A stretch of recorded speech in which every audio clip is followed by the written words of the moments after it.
de Family, j'espère que vous allez bien.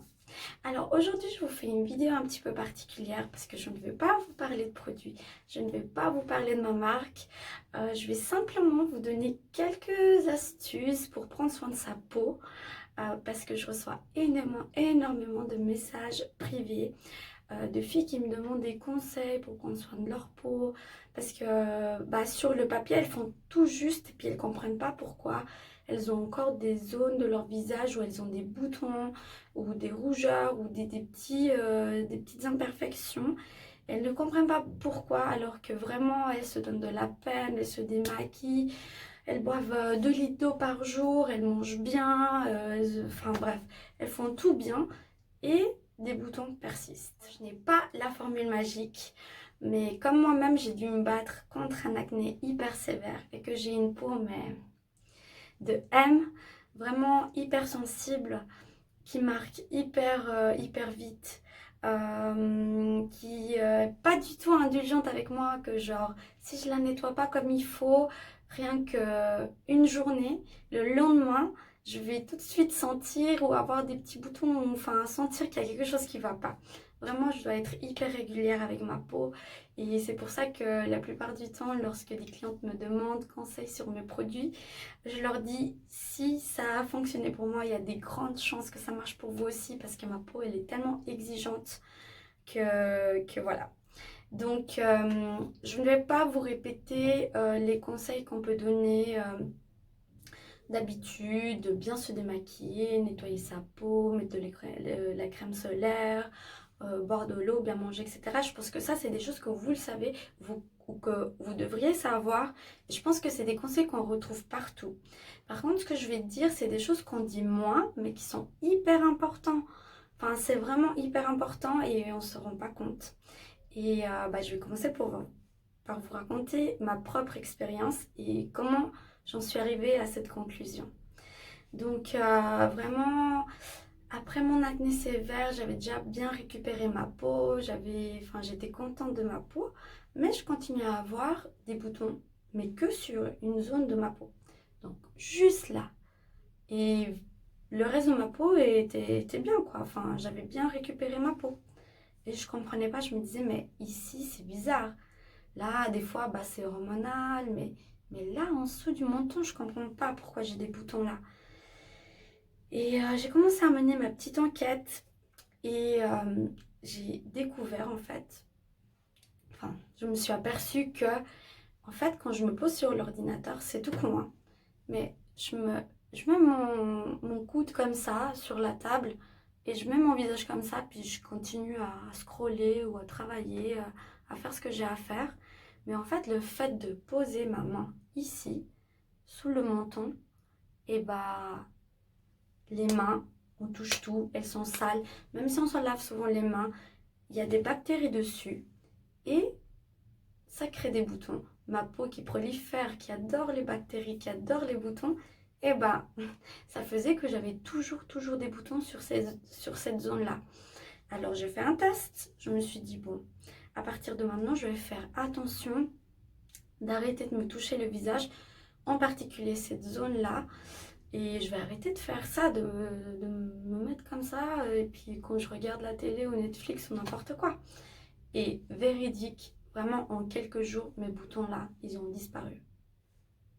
Donc comme quoi, c'est hyper important. Vraiment, pour avoir une peau en bonne santé, le plus important, c'est l'hygiène. Pour moi, ça c'est le b.a.-ba de vraiment avoir une belle peau, c'est l'hygiène de la peau.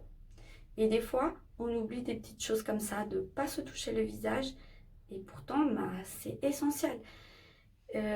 Sincèrement, faites le test et dites-moi ce que vous en pensez. Pour moi, c'était vraiment quelque chose de révélateur.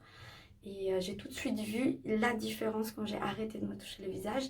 Et quand j'ai le malheur de me relâcher un peu et puis que je recommence à me toucher le visage, tac, j'ai à nouveau des boutons. Et en plus, je sais pas vous, mais depuis le Covid, je me suis rendu compte que je continuais à me toucher pas mal le visage. Et depuis le Covid, on disait oui, il faut pas se toucher la bouche, les yeux et tout ça. Donc, des fois, j'étais dans la rue et puis j'étais là, ah oui, et puis, ah merde, je vais me toucher le visage. Donc, on se rend pas compte, mais vraiment, on se touche énormément le visage. et ce n'est pas très bon pour la peau. Alors arrêtez ça tout de suite. Le deuxième conseil que j'ai à vous donner, ça va dans la même logique un peu, c'est désinfecter, nettoyer tout ce qui touche à votre visage. Donc moi qui suis addict à mon téléphone portable et qui adore parler au téléphone, bah, c'est la même chose. Si, maintenant je mets mes écouteurs et puis c'est fini. Mais avant, si je mettais mon téléphone comme ça, et bah, j'étais sûre que 1 ou 2 jours après, j'allais commencer à avoir des petits boutons ici vers l'oreille. Donc ça c'est vraiment hyper important. Et aussi pour toutes les filles qui se maquillent, je pense que vous l'avez déjà entendu, mais c'est hyper important de bien nettoyer les pinceaux, les éponges que vous utilisez pour vous maquiller. Et ça, c'est pas à faire 1 fois par mois. Moi, je dirais que il faut le faire toutes les semaines. Et si vous pouvez pas, mais maximum toutes les 2 semaines, il faut tout laver. Franchement, les filles, c'est trop important. Vous voulez avoir une belle peau, vous investissez du temps pour bien vous démaquiller, pour faire une bonne routine dans des produits, etc. Et vous faites des petites erreurs comme ça, mais c'est tellement bête et c'est tellement dommage. Alors, s'il vous plaît, vraiment, nettoyer, désinfecter tout ce qui touche à votre visage, c'est vraiment très important. Mon troisième conseil, je continue dans la même optique, c'est changer vos draps régulièrement. Et ça aussi, je le conseille de le faire 1 fois par semaine, quoi. Vraiment, on ne se rend pas compte, mais on se pose comme ça, dormir, faire une sieste. Mais là, on transpire, la chaleur, les bactéries, elles se développent tellement rapidement. Et puis après, bah, vive les boutons, c'est la fête des boutons, quoi. Pendant qu'on dort 8 heures comme ça, transpiration, humidité, chaleur, mais c'est la fête pour les bactéries. Donc, changeons régulièrement nos draps housses, etc. Il faut vraiment avoir une hygiène impeccable. Et mon quatrième conseil, c'est toujours dans la suite, c'est que le petit plus, et ça je pense que mes sœurs curly ont déjà, opté ce conseil, c'est que si on prend une housse en satin ou en soie, c'est encore mieux. Parce que, en fait, bah, vu que c'est tout doux et que ça glisse, et bah déjà ça va arrêter d'abîmer nos cheveux, donc de les casser, de les abîmer. Et c'est la même chose pour notre peau. Nous, on est comme ça en train de dormir et on se frotte comme ça à cette housse. Et bah, en fait, ça va faire que la peau, elle va marquer beaucoup plus rapidement et va peut-être même accélérer un peu le vieillissement. Donc, mettons toutes les chances de notre côté pour votre peau, mais aussi pour vos cheveux.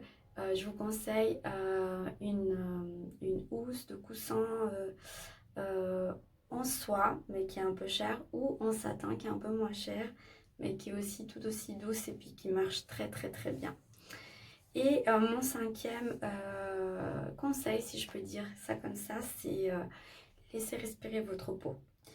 Alors, moi je me maquille pas, mais j'ai eu me maquiller et je sais que beaucoup d'entre vous adorent vous maquiller, mais au moins 1 fois par semaine, laissez respirer votre peau et même ne mettez rien dessus. Moi, il y a des dimanches où vraiment je mets juste rien dessus, je me douche et puis je mets rien dessus.